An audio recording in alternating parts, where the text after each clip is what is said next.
Shalom, bien-aimés dans le Seigneur, Maudit Abdoulaye depuis le Cameroun, que la paix de Dieu et de notre Seigneur Jésus-Christ soit sur vous. Voilà, encore aujourd'hui, on se voit pour un autre thème. Et ma prière, c'est que aujourd'hui encore que le Seigneur puisse permettre que vous puissiez comprendre le maximum de ce que ce thème, qui semble être un thème assez étoffé, qu'il puisse permettre que vous compreniez l'essentiel, qu'il ouvre votre entendement, je prie qu'il ouvre votre entendement, que vous compreniez l'essentiel, que vous compreniez et qui vous donne l'humilité de comprendre et d'aller vérifier surtout. Et je prie pour ceux-là qui vont voir la vidéo maintenant et même plus tard. Et en même temps, je prie que le Seigneur sanctifie ma bouche et qu'il me donne la possibilité de transmettre, voilà, parfaitement, voilà, sans diluer sa parole et la vérité, afin que son nom, le nom de Jésus-Christ soit glorifié et que les musulmans voient par là une expression de l'amour de Dieu, qu'ils soient sauvés finalement. Donc, nous allons encore voir, comme aujourd'hui, comme le thème le dit, pourquoi est-ce que Satan a trompé Allah et son messager? Est-ce que vraiment Satan a eu à tromper Allah et son messager? Vraiment, si vous avez un stylo, écrivez tout ce qu'on va dire ici, toutes les références qu'on va donner, écrivez-les, allez les vérifier. S'il vous plaît, allez les vérifier. Ne m'envoyez pas des messages pour dire que ce que je dis est faux ou vrai. Non, allez les vérifier. Et nous y mettons j'y mets comment on appelle ça, les sources pour que cela soit évident pour tout le monde, évident pour tout le monde. Donc, allez vérifier, ne me croyez pas. Si vous êtes musulman, ne me croyez pas. Allez vérifier ce que je dis. Allez vérifier. Voilà, je pense que c'est en vérifiant que vous allez pouvoir savoir si ce que je dis est vrai ou pas. Donc, tel est ce que je pourrais vous dire. Donc, voilà.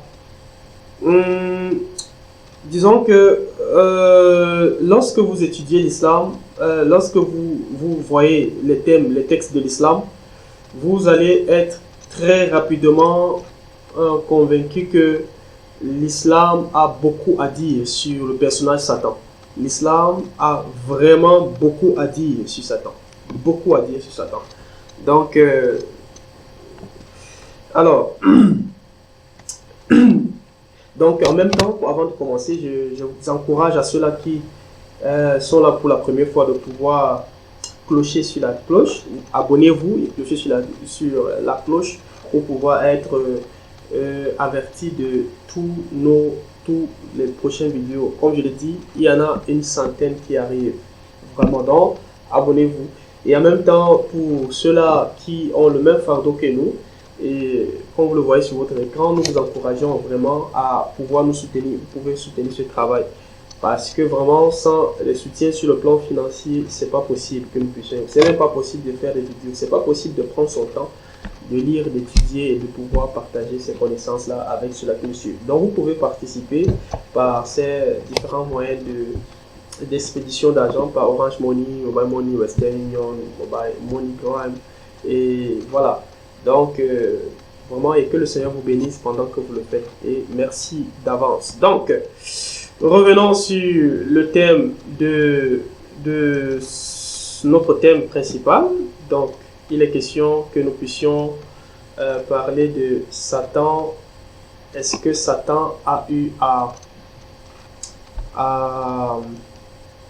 comment on appelle ça, à tromper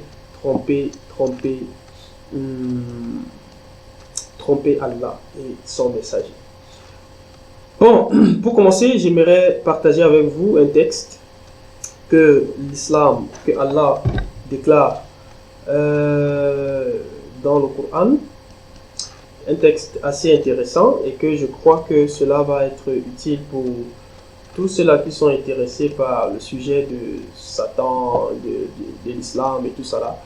Prenez ces textes, retenez-les, écrivez. Peut-être même que je suis en train de noter, de citer le texte de la mauvaise manière, comme nous savons que la vérité blesse. Il y en a des gens qui sont immunisés contre la vérité. Vous n'aimez pas la vérité. Quand même que c'est écrit, vous allez trouver une possibilité de dire que bon, je suis en train de falsifier. Donc, écrivez. Je sais que probablement vous avez remarqué que les sujets sur Satan, ça choque. Les musulmans n'ont pas trop à dire parce que en fait, vous vous rendez compte que ça rend mal à l'aise parce que ce sont les textes, en fait. Je ne donne pas mon interprétation à moi, mais c'est que ce sont les textes les plus authentiques de l'islam que chaque jour ils lisent. Et bon, en tout cas, certains lisent. Mais beaucoup ne sont pas au courant de ces textes. C'est ces textes que je viens partager avec vous, bien aimés. Et donc, s'il vous plaît, si vous êtes musulman, prenez ces textes et allez demander à votre imam. Posez-les ces questions que vous êtes en train de prendre ici. Et on verra bien si, vraiment, si votre religion tient sur la vérité. Donc, il ne faudrait pas que vous soyez emprisonné. Mieux vaut mourir à cause de la vérité que de vivre en étant basé sur le mensonge. Donc, je pense que pour les musulmans qui aiment Dieu, qui sont dans l'islam probablement parce qu'ils aiment Dieu, parce qu'ils cherchent Dieu, s'il vous plaît, allez vérifier. Je sais que vous allez partir vérifier ces textes. Et lorsque vous allez être convaincu de la vérité, s'il vous plaît, revenez nous poser des questions. Voilà. Donc, le premier texte que j'aimerais partager avec vous, c'est le texte de la sourate, pas cette sourate rapidement, mais d'abord cette sourate, la sourate 17, le verset 88. Donc, voilà ce que le Coran dit. Allah dit, même si les hommes et les djinns s'unissaient pour produire quelque chose de semblable à ce Coran, ils ne sauraient produire rien de semblable, même s'ils se soutenaient les uns les autres. Vous voyez un peu ça? Ça, c'est le défi que Allah dit. Vous voyez, en fait, si vous avez remarqué, en tout cas, le Coran, Allah, ils aiment trop donner les défis. C'est en fait les moyens de communication. Voilà pourquoi quand vous voyez même les apologistes musulmans, les moyens de communication, c'est toujours de manière confrontationnelle. Donc, ils ne tirent pas ça de loin, en fait, c'est dans le Coran. Vous voyez, le Coran ne fait que donner des défis, mais nous disons merci, parce que au XXIe siècle, nous ne souffrons pas d'informations. Nous avons la possibilité de vérifier tout et de pouvoir enlever, de détecter le mensonge dans toutes les déclarations. Donc, ce qui fait que dans cette déclaration de la sourate 17, verset 88, nous voyons comment Allah dit à Mohammed de dire que même si les hommes et les djinns s'unissaient pour produire quelque chose de semblable à ce Coran, ils ne sauraient produire quelque chose de semblable. C'est pas possible, n'est-ce pas? Même s'ils se soutenaient les uns les autres. Donc vous voyez quoi? Le défi est lancé à qui? À deux entités, les hommes et les djinns. Allah lance le défi. Donc ça veut dire que même si moi aujourd'hui, je décide, on va voir, mais en tout cas je ne suis même pas intéressé à produire quelque chose de semblable au Coran. Je préfère connaître davantage le Seigneur Jésus-Christ. Donc mais Allah lance le défi aux djinns et aux hommes de produire quelque chose qui pourrait égaler l'excellence, égaler la perfection du Coran. Alors il dit que même s'ils se soutenaient les uns les autres, cela ne serait naturellement pas possible. C'est pas possible. Donc nous allons donc voir si finalement ce défi a été relevé par une personne. Donc voilà pourquoi tout à l'heure vous avez vu cette diapositive, cette image de moi. Donc, alors nous savons d'après le Coran que Allah dit que Satan est compté parmi les djinns. C'est-à-dire que dans la sourate 18, verset 50, le Coran qualifie Satan d'être un djinn. Quand même que nous savons que c'est une contradiction parce qu'ailleurs on parle de lui comme étant un ange. Bon, c'est pas le sujet. Nous pouvons le voir plus tard. Donc, mais dans la sourate 18, verset 50, voilà ce que nous lisons. Et lorsque nous dîmes aux anges, prosternez-vous devant Adam, ils se prosternaient excepté Iblis, Satan, qui était du nombre des quoi? Qui était du nombre de quoi? Des djinns, et qui se révolta contre le commandement de son Seigneur. Allez-vous cependant le prendre, ainsi que sa descendance, pour allier en dehors de moi, alors qu'ils vous sont ennemis. Quel mauvais échange pour les injustes. Donc, on se rend donc compte que, puisque Allah donne et lance le défi à deux entités, c'est-à-dire que les hommes et les djinns, il dit que même si les hommes et les djinns, n'est-ce pas, tenteraient de pouvoir produire quelque chose de semblable à ce Coran, ils ne pourront pas, même s'ils se soutenaient les uns les autres. C'est pas possible. Donc, nous allons donc nous poser la question, est-ce que ce défi d'Allah là s'adresse aussi, est-ce que ça concerne Satan? Oui, naturellement. Pourquoi? Parce que Satan est compté parmi les dignes. Ça veut dire que Allah lance le défi même à Satan. Il dit, Satan, et toi, tu es digne là. Même si tu faisais les efforts de pouvoir produire quelque chose de semblable à ce Coran, tu ne pourrais pas. Même si tu étais soutenu par les autres dignes. Vous voyez un peu le ton de l'arrogance qui est là. Il y a un ton d'arrogance. J'aimerais que vous voyez vraiment le ton de l'arrogance du Coran. Et vous allez voir pourquoi les apologistes musulmans ont le même ton. N'est-ce pas? Et je vais peut-être dire, il dit, même si les hommes et les dignes s'unissaient pour produire quelque chose de semblable, n'est-ce pas, à ce Coran, il ne serait produit rien de semblable, même s'ils se soutenaient les uns les autres. Voilà le temps que le Coran lance. Et c'est un défi qui nous intéresse. En tout cas, moi, ça m'intéresse d'aller faire des recherches pour voir si dans l'histoire, il y a quelque chose qui est très grave. Vous savez, l'histoire est très têtue. L'histoire est têtue dans le sens où elle laisse les preuves, n'est-ce pas, du présent. C'est-à-dire qu'elle laisse les preuves de ce qui s'est passé. On peut mentir tout le monde, mais on ne peut pas mentir l'histoire. C'est pas possible. Donc, nous n'allons pas aller inventer un autre livre pour aller voir si, n'est-ce pas, ce défi a été, n'est-ce pas, relevé par Satan. Mais nous allons plutôt utiliser les sources de l'islam. Nous allons partir voir si dans les sources de l'islam, n'est-ce pas, Satan aurait pu relever ce défi. Alors, la première source de l'islam que j'aimerais vous partager, n'est-ce pas, c'est que l'une des choses que j'aimerais vous dire avant d'arriver à cette source-là, c'est que par coïncidence, en principe, Satan s'est lancé ce défi aussi. De relever le défi que Allah a lancé. Donc, en fait, les sources de l'islam que je vais vous présenter vont nous montrer comment Satan a réussi à tromper Mohammed en lui faisant croire, en lui faisant réciter des paroles qui ne venaient pas d'Allah. Et plus tard, nous allons voir les conséquences de cet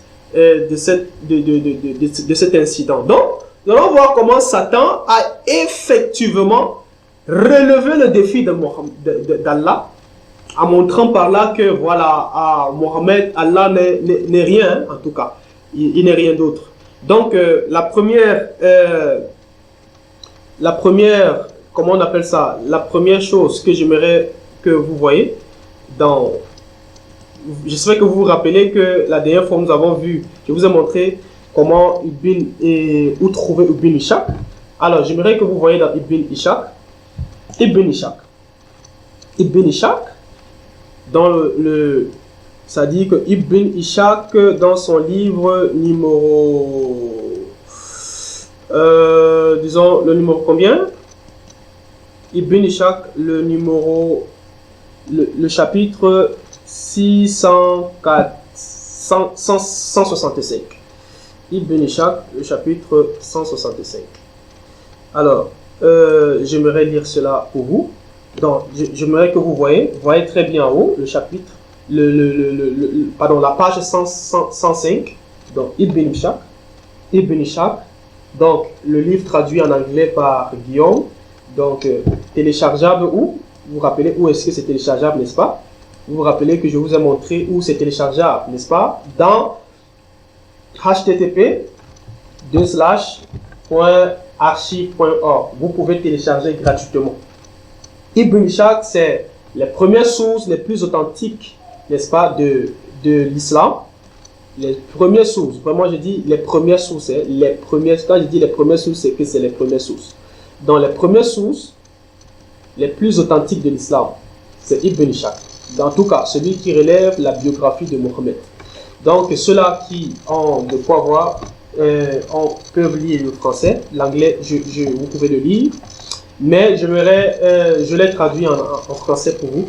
Pour ceux-là qui ne peuvent pas lire le français, l'anglais, j'aimerais partager mon écran avec vous. Donc, je vais lire cela pour vous, n'est-ce pas? Alors, allons-y. Voilà ce que le texte nous dit. Maintenant, l'apôtre était soucieux. Donc, nous sommes dans la biographie de Mohammed selon Ibn Ishaq, la page 165 à 167. Relevez très bien, Ibn Ishaq, la page 165 à 167. Ne venez pas dire autre chose. Page 165 à 167. Alors, il dit, maintenant l'apôtre était soucieux du bien-être de son peuple, souhaitant les attirer autant qu'il le pouvait. Il a été mentionné qu'il aspirait à un moyen de les attirer, et la méthode qu'il a adoptée est ce qu'Ibn Hamid m'a dit que Salama a dit, et que Bin Ishaq lui a dit de Yazid bin Ziyad de Médine, de M bin Kabal Kourazi. Ceci, il a dit ceci.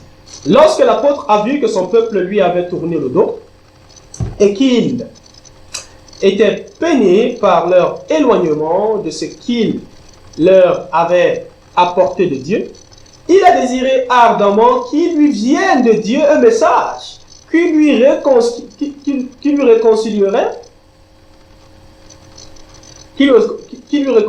avec son peuple. En raison de son amour pour son peuple et de son ancienneté à son égard, il serait ravi que l'obstacle qui rendait sa tâche si difficile puisse être levé, de sorte qu'il méditait sur ce sujet, le désirait et il lui était cher. Alors Dieu a envoyé, comprenez très bien, c'est là où la chose commence à être très intéressante. Alors Dieu a envoyé le verset qui dit, par l'étoile, quand il met votre camarade en erreur, et c'est par l'étoile, quand il met votre camarade en erreur et n'est pas trompé, il ne parle pas de son propre désir. Et quand il a atteint ces mots, avez-vous pensé à Alat et Al-Uza et Manat? Le troisième, les autres. Là, c'est dans le chapitre 53. Hein. Ça dit que ce texte, c'est vraiment le chapitre 53, la sourate Al-Najm. La sourate 53 que je pense à partir du verset 19, à partir du verset 1. Donc, ici, Ibn Ishaq rapporte. Il dit que lorsqu'il est arrivé dans ces paroles, voilà, avez-vous pensé à Alat, Al-Uza et Manat, le troisième, les autres? Satan, écoutez ça. Satan, alors qu'il méditait là-dessus et désirant l'apporter, c'est-à-dire la réconciliation à son peuple, mis sur sa langue ces paroles. Il mit quoi sur sa langue? Voici ces paroles qu'il a mis. Ce sont des garaniques, exaltés dont l'intercession est approuvée. Lorsque les Qurayshites entendirent cela, qu'est-ce qui se passe, les gars? Ils furent ravis et très heureux de la façon dont ils parlaient de leur Dieu, et ils écoutèrent, tandis que les croyants soutenaient que ce que leur prophète avait apporté de leur Seigneur était vrai, ne soupçonnant pas une erreur, ou un vain désir, ou un glissement. Et quand ils atteignirent la prosternation et la fin de la sourate, dans laquelle il se prosterna, les musulmans se prosternèrent quand les prophètes prosternaient, confirmant ce qu'il a apporté et obéissant à son commandement. Et les polythéistes Qurayshites et d'autres qui étaient dans la mosquée se prosternèrent quand ils entendirent la mention de leur Dieu, de sorte que tout le monde dans la mosquée, croyant et incroyant, se prosterna, sauf Al-Walid bin Al-Mughira, qui était un vieil homme qui ne pouvait pas le faire. Alors il a pris une poignée de terre de la vallée et s'est penché dessus. Puis les gens se sont dispersés et les Qurayshites sont sortis, ravis de ce qu'il avait été dit au sujet de leur Dieu, en disant, Mohammed a parlé de nos dieux de manière splendide. Il a affirmé dans ce qu'il a lu qu'ils sont des garaniques, n'est-ce pas, exaltés, dont l'intercession est approuvée. Je continue la lecture. La nouvelle a atteint, n'est-ce pas? La nouvelle a atteint les compagnons du prophète qui se trouvaient en Abyssinie, il a été rapporté que les Qurayshites avaient accepté l'islam. Donc certains hommes ont commencé à revenir, tandis que d'autres sont restés. Puis Gabriel est venu vers l'apôtre et a dit: qu'as-tu fait, Mohammed? Tu as lu à ces gens quelque chose que je ne t'ai pas apporté de la part de Dieu. Et tu as dit ce qu'il ne t'a pas dit. L'apôtre était profondément affligé et craignait grandement Dieu. Alors Dieu a fait descendre une révélation. Car non, je m'arrête d'abord ici. Je m'arrête ici. Je m'arrête ici, je m'arrête ici, je m'arrête ici. Je m'arrête ici. Ah, c'est la deuxième partie du texte ici. La deuxième partie du texte, n'est-ce pas? Donc vous voyez un peu, regardez un peu ce qui est très intéressant. Ce qui est très intéressant ici, c'est que nous voyons comment dans le texte nous dit que, ça c'est la deuxième partie du texte, n'est-ce pas? En anglais. Donc, le texte nous dit expressément que Mohammed se trouve avec les Qurayshites et il voudrait que son peuple, les Qurayshites qui est son peuple, se réconcilie avec lui et pourquoi pas vienne dans l'islam. Ça lui faisait du tort de savoir qu'il n'était pas en paix. Et il méditait ceci. Attention, allez voir cela dans Ibn Ishaq, à partir de la page 165 à 167. 165 à 167. Ne venez pas vraiment bavarder pour rien. C'est écrit dans vos propres sources. Je fais juste le résumé de ce qu'on vient de dire. Donc, Mohammed médite dessus et il a commencé à citer la sourate 53. Lorsqu'il cite la sourate 53, quand il arrive à la partie que vous semble ces trois-ci, Alat al-Uza, n'est-ce pas? N'est-ce pas? Alat al-Uza al-Manat. Le texte islamique le plus authentique, Ibn Ishaq, nous dit que Satan est venu introduire dans sa bouche le verset suivant en disant que ces trois-ci sont des garaniques exaltés, n'est-ce pas, dont l'intercession auprès d'Allah, n'est-ce pas, est comment approuvé. Attention, le texte nous dit que lorsque les Qurayshites dans la mosquée ont écouté cela, ils étaient très contents. Les musulmans étaient contents. Les musulmans se sont prosternés lorsque Mohammed s'est prosterné devant cette divinité. Et attention, les musulmans aussi se sont prosternés et même les Qurayshites païens se sont prosternés. Il y a eu du commentaire après parce qu'ils étaient contents, disait-on, que Mohammed a bien parlé de leur Dieu. Alors, continuons avec le texte. Nous sommes dans Ibn Ishaq, la page 165 à 167. Je l'ai traduit en français pour vous, gratuitement. Donc, l'apôtre, donc, je suis à ce niveau. Je suis à ce niveau. N'est-ce pas? Donc, l'apôtre était profondément affligé et craignait grandement Dieu. Alors, Dieu a fait descendre une révélation, car il était miséricordieux envers lui, pour le réconforter et faire la lumière sur l'affaire et lui dire que chaque prophète et apôtre avant lui a désiré ce qu'il désirait et voulait, a désiré ce qu'il désirait et voulait ce qu'il voulait. Mais Satan a injecté quelque chose dans ce désir, comme il l'a fait sur sa langue.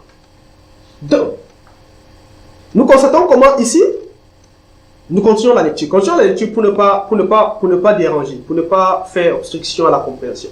Ainsi, Dieu a annulé ce que Satan avait suggéré et Dieu a établi ces versets. C'est-à-dire que tu es tout comme les prophètes et ses apôtres. Puis Dieu a envoyé la prochaine sourate. Nous n'avons pas envoyé de prophètes ou, n'est-ce pas, ou d'apôtres devant vous, mais quand il a désiré ardemment, Satan a fait des suggestions dans son cœur.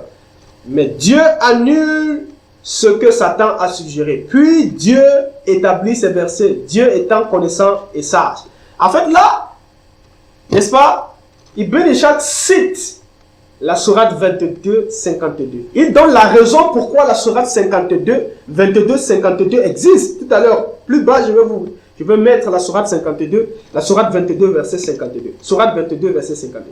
Donc, la sourate 22, 52 vient pour consoler Mohammed en lui disant que Allah vient dire à Mohammed que, en fait, c'est vrai. Satan a introduit les paroles dans ta bouche sans que tu ne saches. C'est vrai. Ne t'étonne pas, ne sois pas inquiet. Hein, mon messager. Parce que ce qui t'est arrivé est arrivé aussi à tous les messagers avant toi.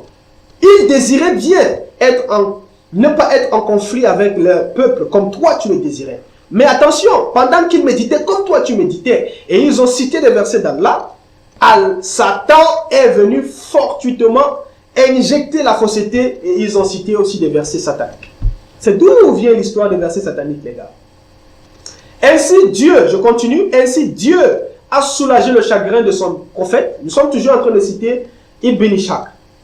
Dieu a soulagé le chagrin de son prophète, l'a fait se sentir à l'abri de ses peurs et a annulé ce que Satan avait suggéré dans les mots utilisés ci-dessus à propos de leur Dieu par sa révélation.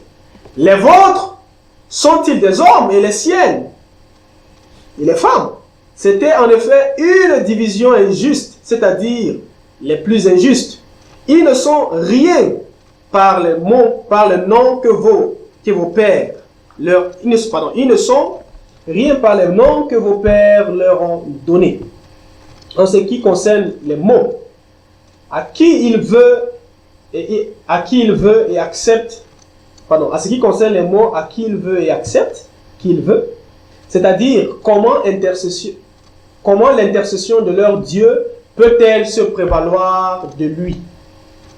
Lorsque l'annulation de ce que Satan avait mis sur sa langue du prophète est venue de Dieu, les Qurayshites a dit, Mohammed s'est repenti de ce qu'il a dit.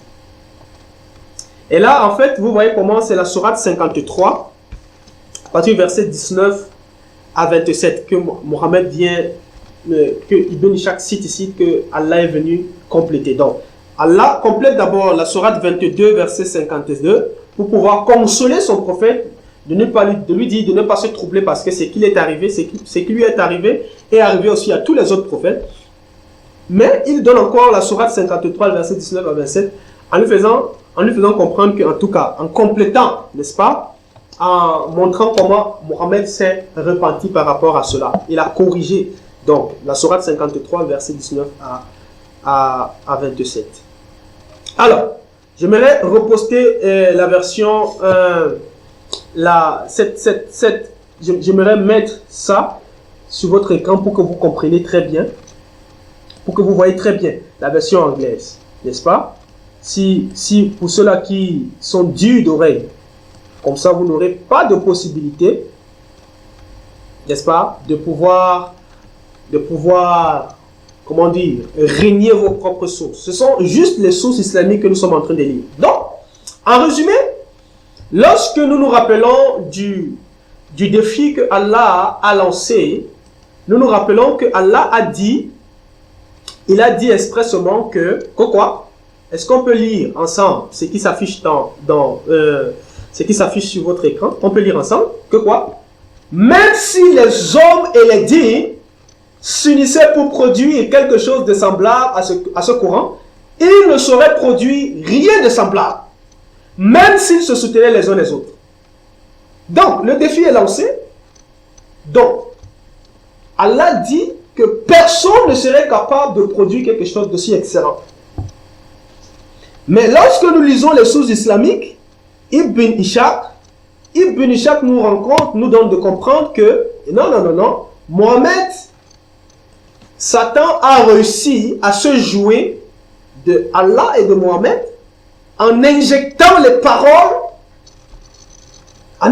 paroles qui sont comparables au Coran sans que Mohammed et Allah ne se rendent compte. En tout cas, nous allons voir les conséquences ou encore à quoi est-ce que cela pourrait renvoyer. Rappelez-vous, où est-ce que vous pouvez avoir Ibn Ishaq? Vous pouvez avoir Ibn Ishaq ici, n'est-ce pas? La biographie de Ibn Ishaq, de la biographie de Mohammed par Ibn Ishaq. ou quoi? Ou dans http n'est-ce pas, archive.org. C'est gratuitement. Téléchargez-les. Chers musulmans, chers chrétiens, téléchargez-les. Comme ça, voilà, vous pouvez vérifier si ce qu'on dit est aussi vrai. Ça nous fait du bien de savoir que nous avons des personnes qui vérifient. Et là, quand vous vérifiez, nous savons que finalement, vous serez à l'abri, n'est-ce pas, à l'abri du mensonge. Donc, attention, ce texte, Ibn Ishaq est confirmé par d'autres hadiths, n'est-ce pas? Nous avons le hadith Bukhari le volume 2. Bukhari, le volume 2. Vous pouvez télécharger Bukhari, vous pouvez aller voir Bukhari en ligne, n'est-ce pas? Vous pouvez aller voir Bukhari en ligne dans, comment dire, dans sunna.com, comme je vous poste ici sur votre écran, sunna.com, vous pouvez voir Bukhari dans sunna.com et vous pouvez voir tous les hadiths les plus authentiques à l'intérieur, mais c'est en version anglaise. Toujours, vous pouvez traduire en anglais, en français. Il suffit simplement, si vous utilisez Google Chrome, arrivez simplement au niveau, il y a un onglet juste en haut, arrivez, cliquez sur traduire, ça va vous donner une traduction approximative du français. Vous-même, vous pouvez voir le contenu de ce que nous sommes en train de dire. Est-ce que c'est vrai ou pas? Donc, voilà. Donc, arrivons là. Ibn Ishaq. Dans Bukhari, dans le volume 2, le numéro 19, et le livre 19, le numéro 173, voilà ce qu'il dit, rapporté par Abdullah bin Masoud. Le prophète a récité la sourate Al-Najm, n'est-ce pas, à la Mecque, et s'est prosterné en le récitant, et ceux qui étaient avec lui ont fait comment? Ont fait de même, sauf un vieux homme, n'est-ce pas, qui a pris une poignée de petites pierres, n'est-ce pas, ou de terre, et l'a soulevé sur son front et a dit, cela me suffit. Plus tard, je l'ai vu tué comme un homme croyant. Donc, nous voyons comment, lisons encore la prochaine, encore dans Bukhari, toujours le volume 2, le livre 19, et le numéro 176, cette fois-ci, et le numéro 176. Précédemment, c'est le numéro 177, pardon. Là, maintenant, c'est le numéro 176. Donc, au-dessus, c'est le numéro 177. Et maintenant, en bas, c'est le numéro 176. Allons-y. Rapporté par Bin Masoud. Alors, le prophète a récité la sourate Al-Najm et s'est prosterné en le récitant, et tout le monde s'est prosterné, et un homme parmi le peuple a pris une poignée de pierre ou de terre et l'a soulevé en face de lui, et a dit, c'est suffisant pour moi. Plus tard, je l'ai vu tué comme un non-croyant. Donc, nous comprenons comment Ibn Sahih Bukhari, qui est un hadith le plus authentique de l'islam, confirme effectivement le fait qui s'est passé, ce qui s'est passé, n'est-ce pas, avec ce qui s'est passé avec Mohammed dans Ibn Ishaq. Mais en tout cas, Bukhari confirme au moins deux faits, comment Mohammed a cité la sourate 53, n'est-ce pas, et tout le monde s'est prosterné. En tout cas, j'aimerais encore vous montrer là maintenant encore dans toujours Bukhari, le volume 2, le numéro 19, le livre 19, le numéro 177. Au début, c'est le 173. Après, c'est le 176. Maintenant, c'est le 177. Alors, rapporté par Ibn Abbas, le prophète s'est prosterné lorsqu'il récitait la sourate Al-Najm. Avec lui s'est prosterné quoi? Les musulmans, les païens, les dignes et tous les êtres humains. Donc, nous voyons comment Bukhari confirme les deux faits, au moins deux faits qui se sont passés. Déjà, comment Mohammed s'est prosterné, n'est-ce pas? Mohammed s'est prosterné Mohammed s'est prosterné à la mosquée, et les musulmans et les païens qui étaient là dans cette mosquée se sont prosternés. Au moins les deux faits sont confirmés par Bukhari, n'est-ce pas? Alors, allons-y, rappelons-nous encore les faits. Les faits que nous devons nous rappeler, c'est celle-ci. Ibn Ishaq nous dit que la sourate 22, verset 52, a été récitée par Allah. Pourquoi? Pour consoler Mohammed du fait qu'il aurait cité les versets de Satan, sans s'en rendre compte. Donc, comme vous le voyez, la sourate 22, verset 52, vous allez voir que c'est textuellement ce que Ibn Ishaq rapporte. Nous n'avons envoyé avant toi ni messager ni prophète qui n'ait récité ce qui lui avait été, ce qui lui a été révélé, sans que le diable n'ait essayé d'intervenir pour semer le doute dans le cœur des gens au sujet de sa récitation. Allah abroge ce que le diable suggère et Allah renforce ces versets. Allah est omniscient et sage. Et donc c'est la raison pour laquelle Satan est venu, Allah est venu annuler après, n'est-ce pas, ce que Satan a introduit, n'est-ce pas, dans les cœurs des mécréants qui étaient, et des musulmans qui étaient devant Mohammed. Donc, ça c'est ce que les textes coraniques nous informent. Ça c'est ce que les textes coraniques nous informent. Finalement, on se poserait la question de savoir, après ça, qu'est-ce qui se passe? Parce qu'en fait, il faudrait savoir qu'il y a des conséquences à tout ce qui se passe ici. Il y a des questions logiques qu'on devrait se poser.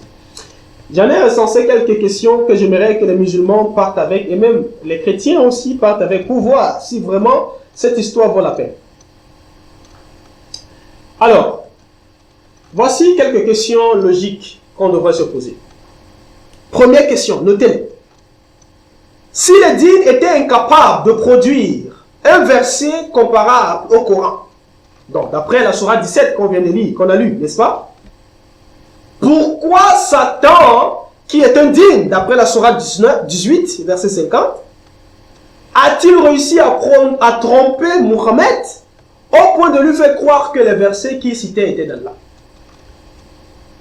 Si les djinns étaient incapables de produire un verset semblable au Coran, d'après la sourate 17, conformément à la sourate 17, alors la question qu'on se pose est que pourquoi Satan, qui est un djinn, a été capable de produire, n'est-ce pas, un verset textuellement comparable au Coran, au point de tromper Mohammed en lui faisant croire que ce verset venait d'Allah? Deuxième question. N'est-ce pas vrai qu'en ce moment, au moment où Mohammed citait ces versets-là, sataniques, n'est-ce pas vrai qu'en ce moment, Mohammed était incapable de faire la différence entre les versets d'Allah et les versets d'Allah révélés par Satan?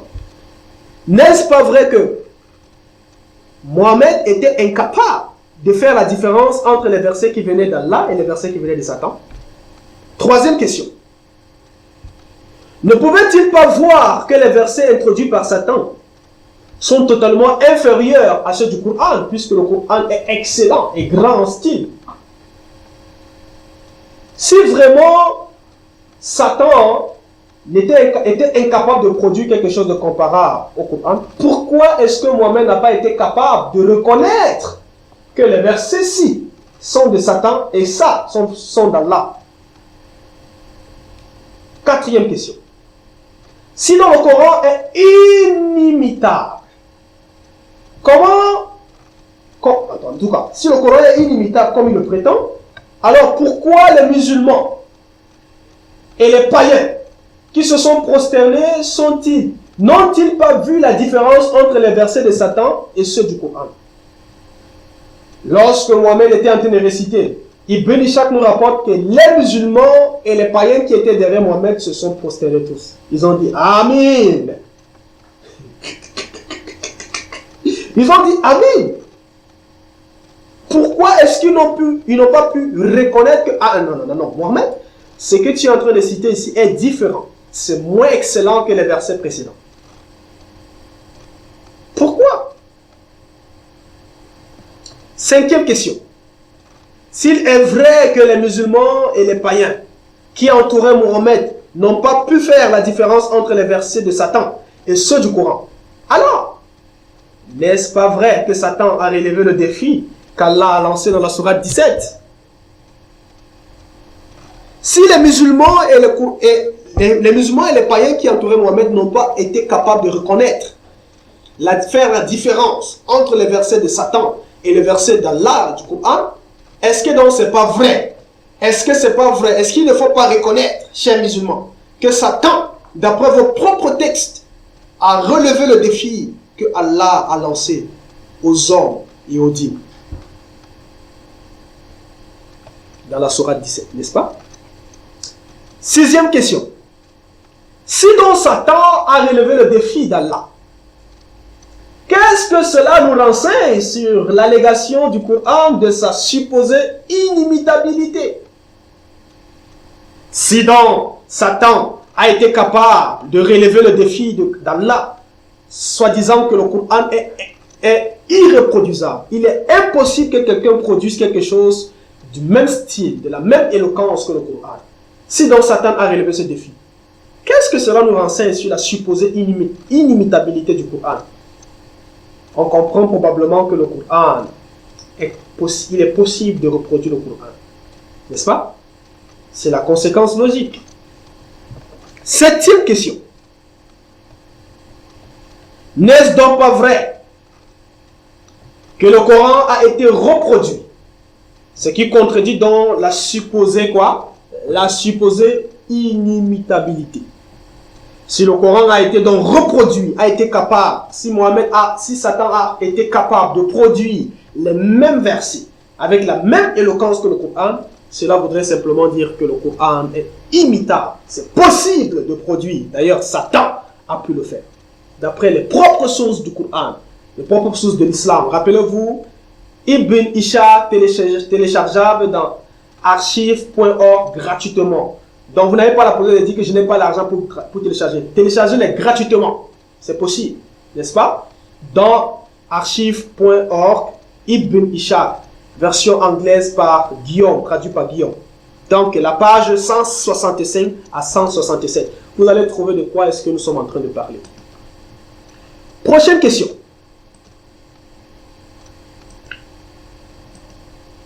Qu'est-ce que cela nous renseigne sur la puissance de Satan? Puisqu'il a été capable, lui seul, de reproduire le Coran sans l'aide d'autres djinns et des hommes. Puisque Allah dit dans la sourate 17 que si, en fait, les hommes et les djinns décidaient de produire quelque chose de semblable à ce Coran, ils ne pourraient pas. Même s'ils s'entraidaient les uns les autres. Mais nous constatons, d'après le récit des sources les plus authentiques de l'islam, que Satan a été capable de produire quelque chose exact au Coran sans l'aide, écoutez ça, sans l'aide d'un homme et sans l'aide des autres djinns. Puisque Satan n'est pas le seul djinn, d'après le Coran. Qu'est-ce que cela nous renseigne sur la puissance de Satan? À vous de me dire. À vous de déduire, n'est-ce pas? Il a été capable de produire sans l'aide des autres djinns. 9e question. N'est-ce donc pas vrai que Satan est omnipotent, puisqu'il a été capable de produire des phrases au même niveau d'éloquence et de qualité que celui d'Allah dans le Coran? Si le Coran est la parole d'Allah, Allah qui est tout puissant et omnipotent et glorieux, et que Allah qui est glorieux dit que sa parole ne peut pas être imitée par aucune créature, et que nous nous rendons compte qu'ici nous avons une créature qui est Iblis, qui est Satan, qui a été capable de produire quelque chose de la même éloquence, la même qualité, n'est-ce pas? La même œuvre que Allah qui est omnipotent.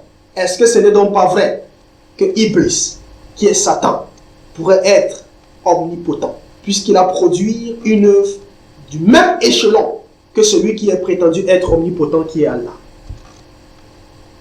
N'est-ce pas? 10e question. Par ricochet, qu'est-ce que cela nous apprend sur la capacité d'Allah de se rassurer que personne ne puisse être capable de reproduire ou d'imiter sa parole?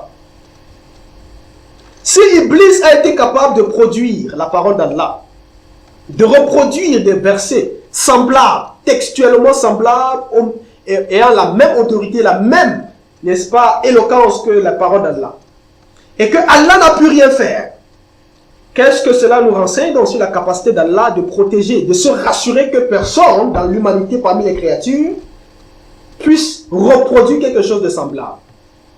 Probablement, ça nous enseigne quand même que Allah a failli. Soit il n'a pas vu ça venir, soit il a été incapable quelque part. Parce qu'il devait veiller à ce que sa parole, quelqu'un ne puisse produire quelque chose de textuellement semblable à sa parole. Or, les sources islamiques ici nous renseignent que Satan a été capable de le faire. N'est-ce pas? 11e question. N'est-ce pas vrai que le fait que Satan soit capable de reproduire ou encore de produire le Coran nous renseigne que soit, premièrement, Satan est omnipotent, ou encore Allah n'est pas omnipotent, ou encore le Coran n'est pas finalement la parole de Dieu. Est-ce que c'est pas vrai? Si Satan était capable de produire la parole, quelque chose ayant la même autorité, la même éloquence que le Coran, puisque Allah avait promis que personne ne pourrait le faire, et que nous constatons que Satan a pu le faire, est-ce que c'est pas quand même vrai que nous pourrons comprendre, ça nous amène à comprendre qu'il est possible que ce Satan puisse être omnipotent. Il a défié Allah. Et que peut-être Allah est omnipotent parce que il n'est pas omnipotent. Allah n'est pas omnipotent dans le sens qu'il n'a pas été capable, n'est-ce pas, d'interdire à Satan de produire quelque chose de semblable. Ou encore, c'est possible que nous comprenions que finalement, le Coran n'est pas la parole d'Allah. Puisque la fierté que Allah se réservait, c'est le fait que personne ne serait capable de produire sa parole quelque chose de semblable. Mais nous voyons comment Satan a été capable de le faire. Est-ce pour autant, n'est-ce pas une conclusion claire que le Coran nous aide à comprendre que le Coran ne serait pas finalement la parole d'Allah? À vous de voir. Ce sont des questions logiques et simples d'un étudiant sérieux. Je rappelle les sources. Ibn Ishaq, la page 165 à 177. À 167. 165, 167. Allez vérifier. Ne venez pas dire que j'invente. Allez vérifier. Autre question, 13e question. Qu'est-ce que cela nous renseigne aussi sur la capacité d'Allah, n'est-ce pas? Qu'est-ce que cela nous renseigne sur la capacité d'Allah de protéger ses messagers contre la séduction, la tromperie de Satan, afin de ne pas être inspirés ou contrôlés par lui? Qu'est-ce que cela nous renseigne? Puisque Satan a été capable de produire quelque chose de semblable au Coran, à injecter des paroles mensongères, sans que Allah ne voie, sans que, n'est-ce pas, Mohammed ne voie. Qu'est-ce que cela nous apprend sur la capacité d'Allah de protéger ses serviteurs et ses messagers? Est-ce que vraiment Allah est capable de protéger, n'est-ce pas, ses messagers et ses serviteurs contre le diable? Contre l'influence du diable sur eux? Est-ce qu'il est capable d'interdire que le diable les inspire des paroles sans qu'ils ne voient? Question. 14e question. Est-ce que tout ceci n'installe pas de doute, n'est-ce pas, sur Allah dans sa capacité à protéger ses messagers et ses prophètes? Si tel est le cas, alors comment pourrons-nous croire, n'est-ce pas, aux promesses d'Allah si celles-ci peuvent être simplement déjouées par Satan? Donc nous sommes poussés à croire que Satan est omnipotent. C'est clair. Comment pouvons-nous croire finalement à Satan? Comment? Pardon. Comment pouvons-nous croire à Allah? Comment? Si Satan a été capable de produire, d'influencer ses serviteurs, comment pouvons-nous croire à Allah? Comment pouvons-nous réussir à croire à Allah? Comment? Puisque, en fait, quand Allah dit quelque chose, nous voyons comment Satan est capable d'un coup, d'un jet de pierre, simplement, d'un jeu de passe, à changer cela.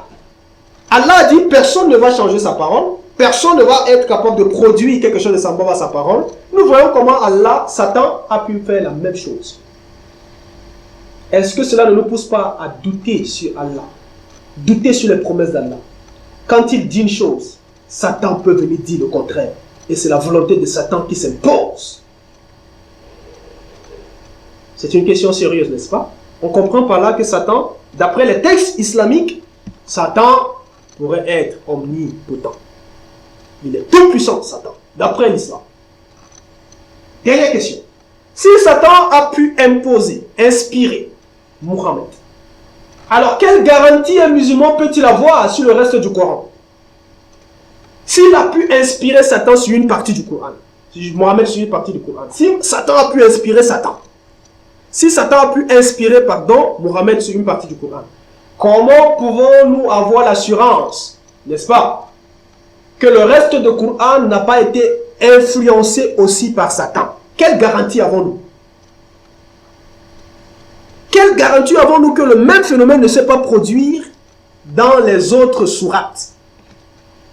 Comment pouvons-nous croire à un prophète qui a été influencé? Comment cela pourrait être possible? Pourquoi Satan a... Donc ça veut dire qu'on comprend comment, finalement, Satan a déjoué non seulement Mohammed, mais il a également déjoué Allah, sans que l'un puisse faire quelque chose. La volonté de Satan a triomphé. Donc, nous comprenons comment, vraiment, finalement, Satan s'est finalement joué d'Allah et de son messager. Donc, je sais qu'il y en a plusieurs qui vont commencer à vous êtes peut-être probablement mal à l'aise quand vous écoutez cela. Ça ne vous sert à rien d'être mal à l'aise. Mais si vous êtes mal à l'aise, je vous en supplie, par la sincérité de votre foi, allez vérifier les dires et revisiter les questions que je vous ai posées. Et essayez de répondre pour voir si vous ne tombez pas à la même conclusion que moi, que oui, d'après les sources islamiques, Satan a bien et bel trompé Allah et son messager Mohammed, d'après les sources islamiques. Donc, ma prière, c'est que le Seigneur vous aide à comprendre cela et qu'il puisse vraiment vous aider à finalement voir qu'il y a quelque chose qui cloche de bizarre dans l'islam. Et que vous compreniez finalement que Dieu vous aime, le véritable Dieu, le Dieu de la Bible, que Jésus-Christ vous aime. Et il est mort à la croix pour que vous puissiez être sauvés. Et son salut est gratuit.